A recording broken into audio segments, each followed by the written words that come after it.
All right, so part two, picking up right where we left off, talking about Mars in Pisces. So, what we do is take the Mars, combine it with the rising sign, which for you is Taurus. So, bringing together those qualities of Pisces being empathic, intuitive, cosmically concerned with healing and health and the well being of everybody. Mixing that, so mixing means like alchemically combining those combination of Pisces traits with Taurus. Taurus is your rising sign. This is the way that you are expressing the emerging masculine for yourself. Pisces and Taurus, mixing those together. And Taurus mixed together with Pisces has this sort of flavor of really being comfortable in your physical body, being really in touch with other people's bodies, because Pisces is that element of kind of knowing what the temperature or the vibe of whatever space you're in. So all the people within that space being, you being really tuned into that, being comfortable in your body can sort of help to have other people feel comfortable in their body too. So I just had a massage and my brain is sort of like taking a little bit longer to get the imagery out into my mouth. So have patience with me. It's my birthday, and as you can see, I'm in my birthday suit because that's what I do on my birthday. I usually don't do readings on my birthday, but I was so excited to look at your chart and share this information with you. So here I am. And we're going to pick up now by talking about your inner feminine. The inner feminine is on a man's chart what he most wishes to connect with in the beloved. So whether you are interested in men or women, it doesn't make a difference looking at this material. It's just about the form of the goddess, the form of the feminine, not saying the form of the female. It's very different. It's a very different thing. So the form of the feminine that you most wish to connect with is, surprise, surprise, you have your Venus also in Pisces. So what we do is over here in the first house is the investigation on who am I. Like I said before, you have Taurus rising, discovering the ways of being Taurus. Over here is who are you. So if you imagine that here you are and here's your partner and you're at dinner and looking across the table at your beloved,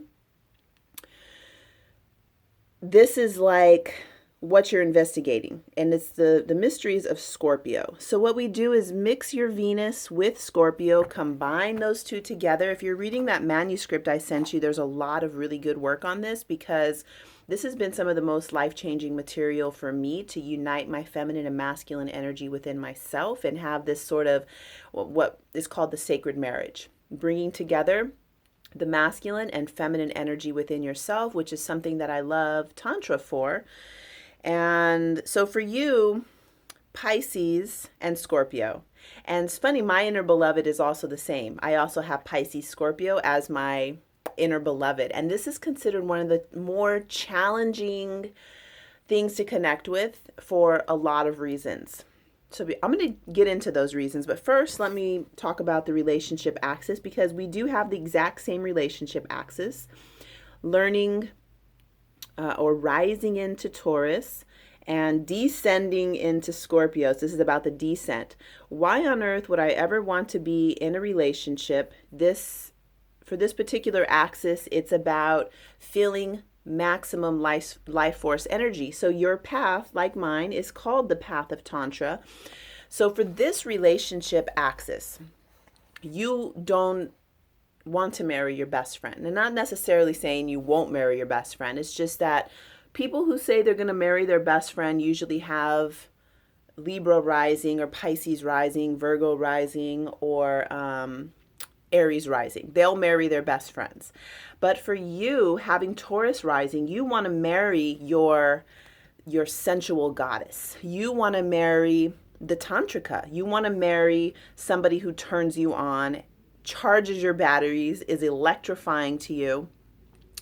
And you'll, when you part from this person, like just saying day to day, you know, you've spent the night, you've spent the week, whatever it is, when you separate, you feel energized. And the way that you'll know you're in that relationship is that you, when you go off about your day, you feel energized and you almost just like, oh, like I can feel it, because you know you've had those relationships where it just leaves your whole body just like buzzing. Or a really good meditation practice will do that to me, or a really good yoga class, whatever, just leave your body really alive. And you'll know you're not in that relationship when you feel depleted, when you feel overly concerned about the person, you know, worried about them. But with you having your moon in Pisces and your Mars and your Venus in Pisces, having that extra concern for the partner might be, you know, it might just be part of your thing. So, back to your inner feminine, let's give some traits. So we've already discussed Pisces, and I think I've mostly hit on kind of the more fluffy, positive things. But when it's your inner beloved, what tends to happen is that, you know, you're attracted to this certain thing, Pisces, Scorpio. So you like that sort of psychic, intuitive, mystical creature, but also deep and intense, and maybe addicted to out of body experiences. Drugs, ecstasy is one of the main ones, because your inner feminine likes the ecstatic states and likes to be sort of drunk. Rumi, the poet, not that he needs any introduction, but he had his Venus and his Mars in Scorpio. So that sort of seductive energy that we get with Scorpio, having that combined with Pisces. Pisces is the one who likes to have the ecstatic states, who likes to be drunk, who likes to just sort of be, you know, checked out from reality and sort of in that dreamy, mystical state. So you have a lot of energy in Pisces. So you know, maybe you, when I'm describing these things, you're like, yeah, I know. And then the females or partners, not to, you know, suggest that you have a preference or whatever, but the partners that you would attract possibly would show up in that sort of way. So what we want to do is just recognize if that's true and pull that energy back in. You know, like every time I'm attracted to this certain archetype, Pisces, Scorpio, I always notice it. There's sort of a healer type, an acupuncturist or a yoga teacher, or sometimes not in those healing frameworks, but they have that shamanic kind of lore about them, and they're an architect or they're a scientist or they're, you know, some other, they have these other jobs, but there is this sort of feeling of otherworldliness. They are connected to the invisible realms. So when I see that and I'm like, oh yeah, you, like I can almost spot them. And it happened a lot actually while we were at that retreat, and I could feel like, wow, there's all these guys, like pretty much all the guys there had all that Scorpio Pisces type of energy, some more than others. So what happens, I see it, I feel it, I get the little ping, and then I'm like, you know, I just breathe it back in and I'm like, okay, this is me. You know, I'm attracted to that because it's pinging me. It's pinging my stuff. It's like ding, ding, ding. And I'm like, oh yeah, that's me. So, you know, pulling the energy back in, breathing it in, and then, you know, allowing the person that I'm noticing to show up as they are, and me not having this like desperate, like, I want to get there. I want to get to you. I want to know you. I want to, you know, go into it and have that whole like seduction thing happen. And so that's the sort of thing with your inner feminine. So it's nice to just know these things and then see where you can play with it. And the idea is to own that energy for yourself. So inner feminine, inner masculine. Now we're going to look at the midheaven, which is up here. And the midheaven is your contribution to the world, your the best way that you can contribute to society. So according to this paradigm, we all have an innate desire to serve and to contribute to humankind or mankind, however you call that. For you, your midheaven is in Aquarius, and the midheaven is conjunct or within 10 degrees of Mercury. So this would say that your contribution to the world is going to be in a way that is, I have this exact same, we have a lot of similarities on our chart. That's going to be in a way that uses technology and or is very out there. Meaning that, so like the way that I'm doing this reading, the reading itself is already like super different. You know, it's innovative. It's not like any other style of reading. It's something completely new and different. I'm using technology. The video is going to go out through an email. It's going to be transmitted through this like information. And this information is going to be received by somebody else who's going to have that change their mentality, change their perspective. So the same thing for you. However it is that you're doing your contribution to the world, going to be using technology, using technology, and in some way, it is a technological contribution to the world. So. And with Mercury right there especially, it really has to do with cognition, perception, and communication. Mercury is the planet of communication. When you have that conjunct your midheaven, it kind of gives me this feeling that your work or the way that you're meant to best contribute to society has to do with the mind. It's almost like getting what you've gathered from the collective consciousness into your brain, doing some stuff to it, like little computer things just going off, and then putting that back out into the world. So that's the midheaven. And I'm going to talk about, you have a big transition going on right now because the North Node is transiting over this section of your chart.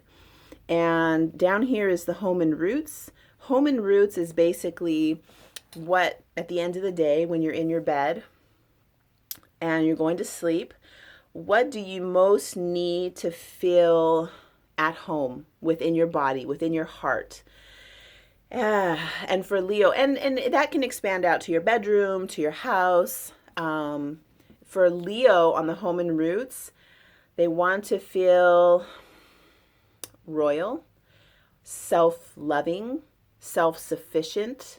I often, because I also have, our four corners are exactly the same, you and I, because we both have Taurus rising. So the rising sign, the Holman Routes, the descendant, and also the midheaven are all going to be the same. So something that I always mention with Leo is that my bedroom is the most expensive place in my house. I have because it is like I treat myself like royalty, and especially in my bedroom. This is where I am the most loved and safe and, like a queen. So that's Holman Routes. And so what you have going on down there is the North Node transiting your Holman Routes. So a transit is basically like a set of information coming through to inform a particular part of your life. So the North and South Node are always going to be directly opposite each other. The North Node, destiny, where you're going, new vistas to explore. And you might say a life purpose or a purpose in general. Is like going toward this, always moving toward north. And then the south node is, like I said in that text message to you, it has to do with karmic patterning, habits, addictions, something that you've already gone over. You don't need to work on this certain thing anymore, and you think you're done with it. So when you have a north node transit, what's happening often is that it'll bring up things that we thought we were done with. And maybe, we are done with it, but it sort of comes back through one more time. And as you can see, the north node traveling through the sky is going to hit all the parts of your chart. It takes about 1 year to go through each of these signs. So, you're having this transit of the south node hitting Juno, which is, I call it a marriage indicator. It's, let's see which direction this is going. So it's already gone over Mercury, already gone over your midheaven, coming up to hit Juno, going to hit the sun, and then it's going to hit all this stuff you have in Pisces. So it's sort of like, the way this looks right now is like if you're here in your body on the earth, south node is going over sort of like a magnet, picking up that last little deep debris that is your programs, your karmic patterning, your conditioning, and pulling that up to the surface so you can look at it, so you can feel it. And the things that you were like, oh shit, I didn't realize that was in there. It's such a blessing, right? To get that and be like, oh, what am I going to do with this? I love when that happens, even though it's irritating and annoying. And I'm like, it's still good to get it out. So about the move, what I would want to say is that let this happen. I probably wouldn't move this year. This transit will be over. I'll get the exact date for you, but we're halfway. It's going to be over by the end of the year. And I might even wait until 2019 when the nodal axis is moving through Pisces, because you just have all this stuff. This will be more about your relationships. When the south node is going over Venus and Mars and the moon, it's going to be more about your relationships. So a move wouldn't be a bad thing in 2019. But for right now, because it is your career, it is your, this is marriage indicator, your sun, which is what touches everything. I would definitely say, just because I would say wait until the end of this year and let whatever is already happening, let it run its course. So, that's just my opinion and my idea. I'm going to go ahead and stop here. I think I've covered the 4 corners: relationship axis, midheaven contribution to the world, Holman Routes. We covered your inner feminine and inner masculine. And I'm going to do another reading for you, just going over the transits that you're having right now. And I did go over this a little bit quickly. So just ask any questions. I'm happy to answer. It's been super awesome looking at your chart. And thank you. And I look forward to connecting with you soon.